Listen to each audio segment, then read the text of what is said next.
Best countries to live in 2026. Happiest countries to live in 2026.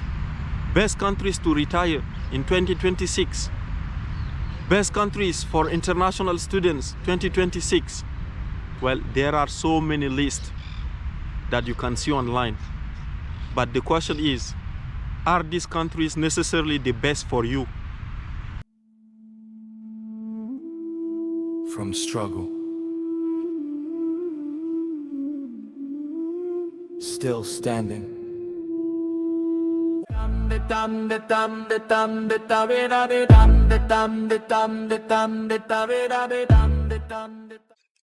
Hello, Great Tribe. Welcome back for another video. Today I want to share with you guys this topic about the best countries to live in the world, the best countries to retire, the best countries to study. There are so many videos on YouTube regarding these titles. The question is there a single specific country that is best for everyone? So when they say, for example, best countries to live in 2026, does it mean that it will be for everyone? The answer is simply no. Because the best country for me is not necessarily the best country for you. And this will depend more on at what stage of your life are you in? What is your profile? Where do you come from?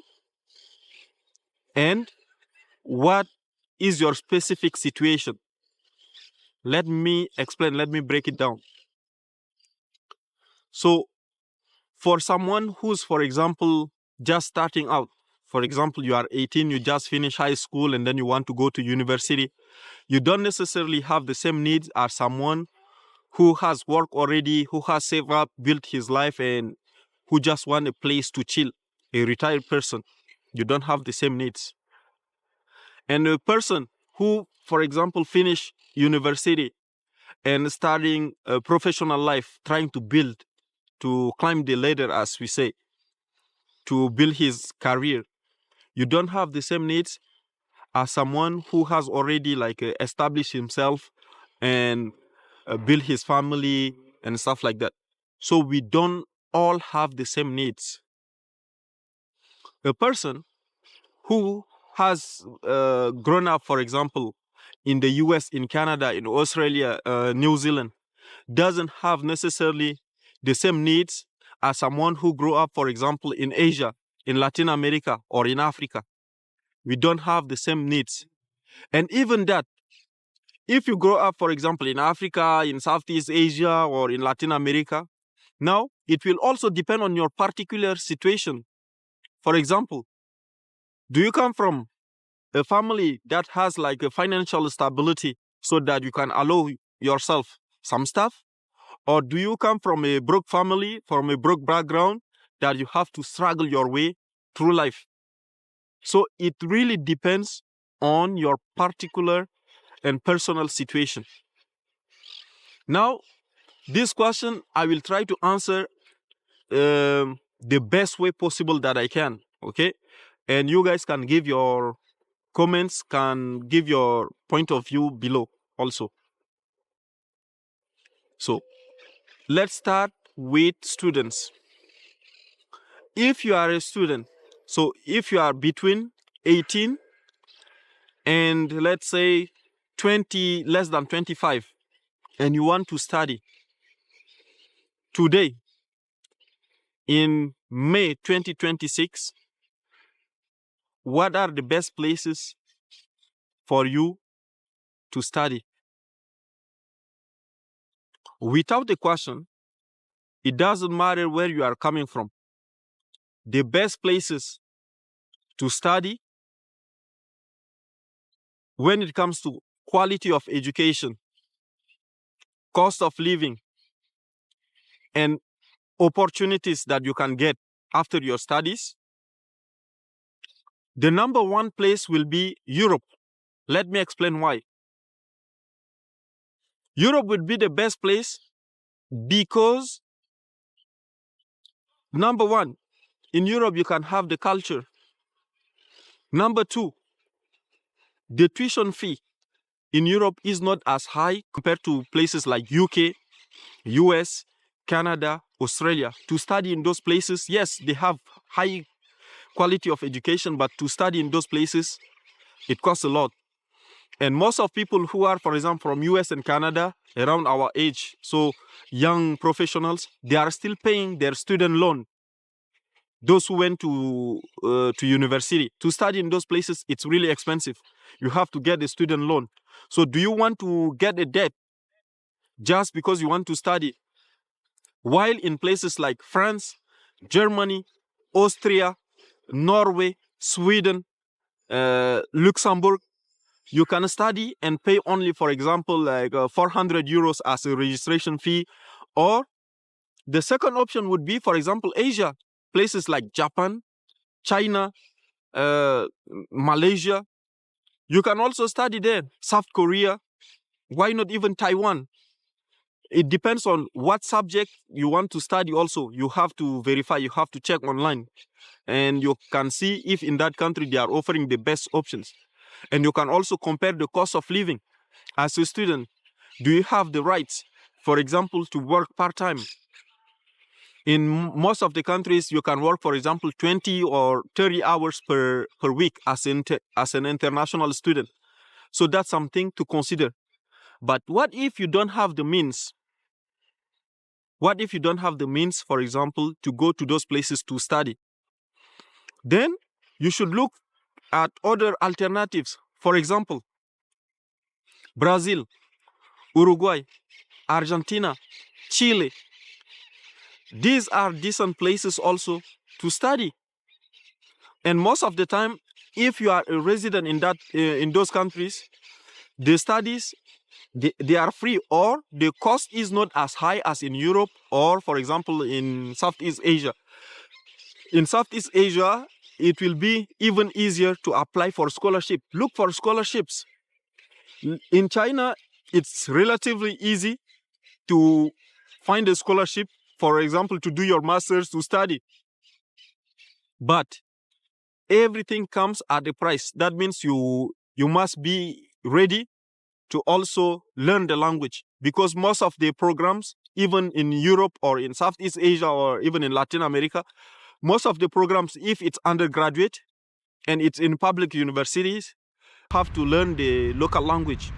So for example, in China, for undergraduate, if it's not a private university, it's a public one, you have to learn Chinese and you should study in Chinese. In Japan, I think it's the same. In Germany also, I think it's the same. In France, it's the same. But when you reach already like master degree, then there are more options. So you can do your masters, for example, in China, in South Korea, in Argentina, in Brazil, or in Germany, or even in Finland, but it can be in English at that level. If you are, for example, from a developed country, if you are, for example, from English-speaking country, let's say the native speakers, you are from US, you are from Canada, you are from Australia, from New Zealand, from UK, from Ireland, from South Africa, and where else? If you are from these places, you are speaking English, okay? And you see that in your home country, you are not doing well. What will be the best possibility, the best option for you?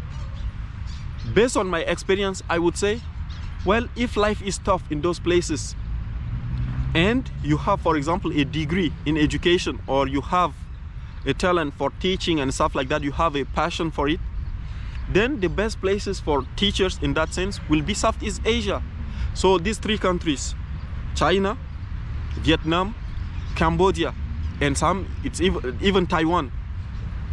Some people are even in in South Korea and in Japan teaching English.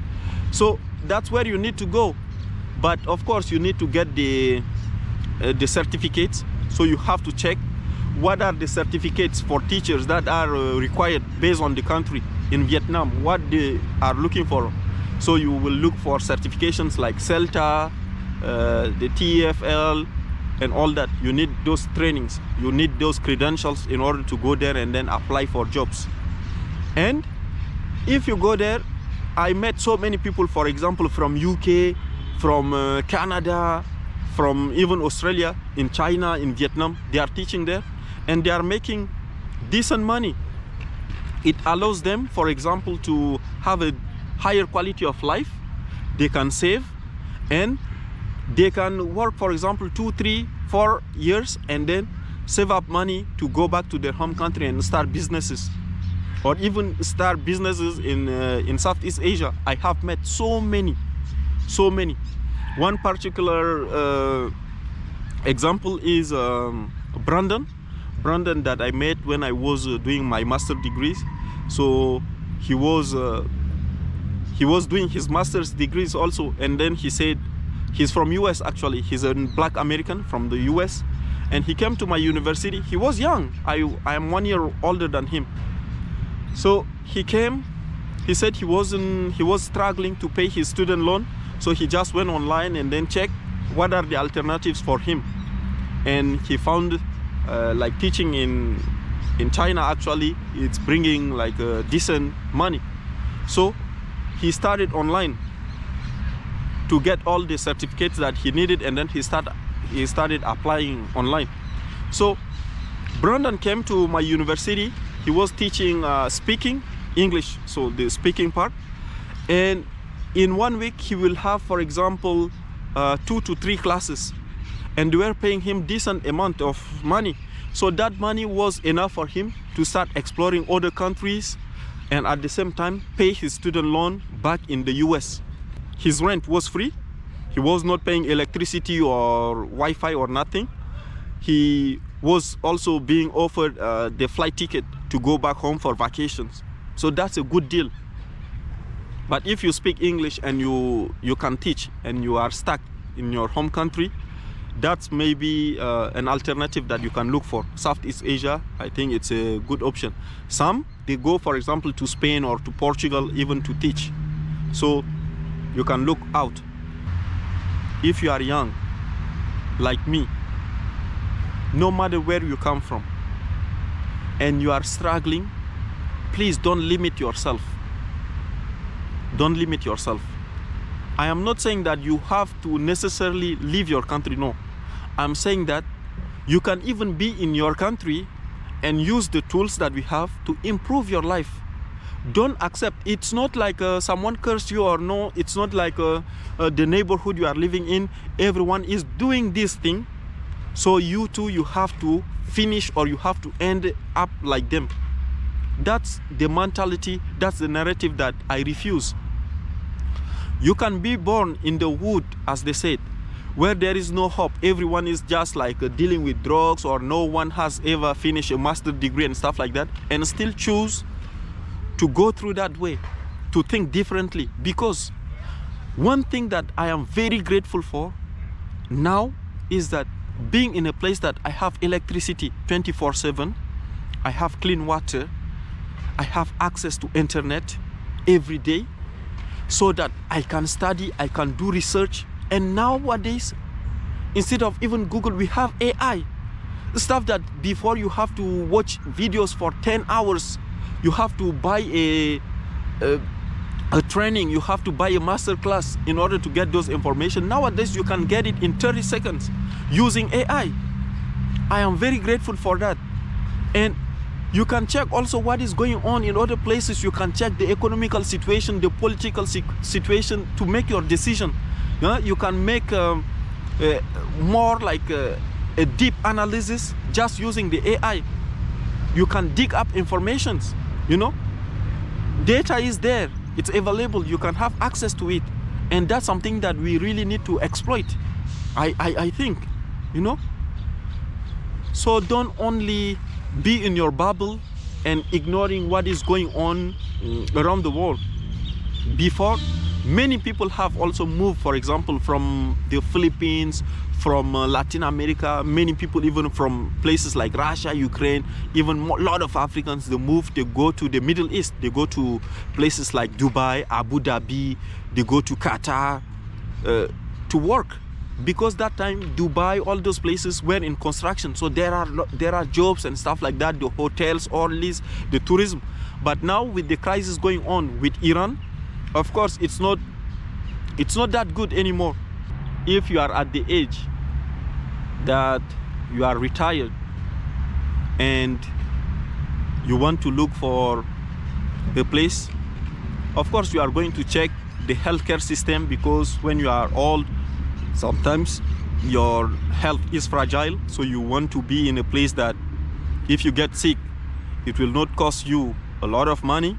At the same time, you need to look for somewhere that is safe, and most of people will look for like sunny places. That's why a lot of people move to Spain, Portugal. Most of Americans, for example, even they move to Ecuador, in places like that, Costa Rica, Argentina. They move to those places. And if you go, even for example, in the Philippines, in Vietnam, Indonesia, Thailand, a lot of retired people are there because of the beaches, because of the cost of living, because of the sun, you know, they want to enjoy those things. With the pension that they are receiving every month, it will allow them to have a decent quality of life, for example, in those places. Because remember, everything is about purchasing power. So if you are earning $3,000, $4,000, for example, per month, of course, if you are in a place like London, if you are in a place like New York City or Hawaii, it will not provide you a high quality of life compared to someone who's in a place that the cost of living is cheaper. So that's what people are doing. So now, the best place to live is not only one place, no. Some people, they are building even like different portfolio. So if you watch, for example, Andrew Henderson, he has been talking a lot about nomad capitalists, how to build a portfolio, living in 3 places, you know, for different specific goals, where you have your investments, where you have your personal life, like you live with your family, and where you have your vacation home or your plan B in case that there is like World War III or something like that, you know. So people are trying to build that safety, you know. And of course, you cannot blame humans for looking for alternatives. So it depends on your personal situation and what stage you are in your life. Generally, there is no best place on earth where life is easy. Guys, life is tough everywhere. Life is tough everywhere, and that's if there is anything that you can take from this video, that's what I want to make as a point. But because life is tough, does it mean that we just have to give up? Or no, there are still ways to try to improve. We should not give up. That's why the motto of this channel is from struggle, still standing. Meaning, yes, it's tough, it's hard everywhere right now, but we are still trying. And these things that I'm saying, I'm doing it myself. I go online, do research, try to learn new things, try to reinvent myself, try to upgrade my profile, you know. These are personal struggles that I am going through right now that I'm sharing with you, you know. So I hope and I believe that there are many people like me out there who are going through same situations, and that's why I created this channel, so that at least we can share our struggles, we can share what we are going through in this life, so that maybe someone can have hope and not give up. That's it, that's the goal, that's the idea.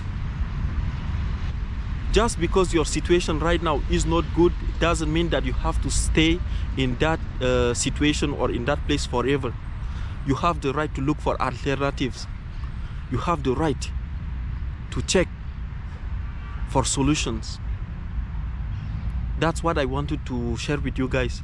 So please leave a comment below. Tell me what are your thoughts. And I see that the channel is growing little by little. Please guys, leave a like, leave a comment to support, and let's grow together. And as I always say, on your way to where you want to be, never forget to be happy. Thank you very much, and see you on the next one.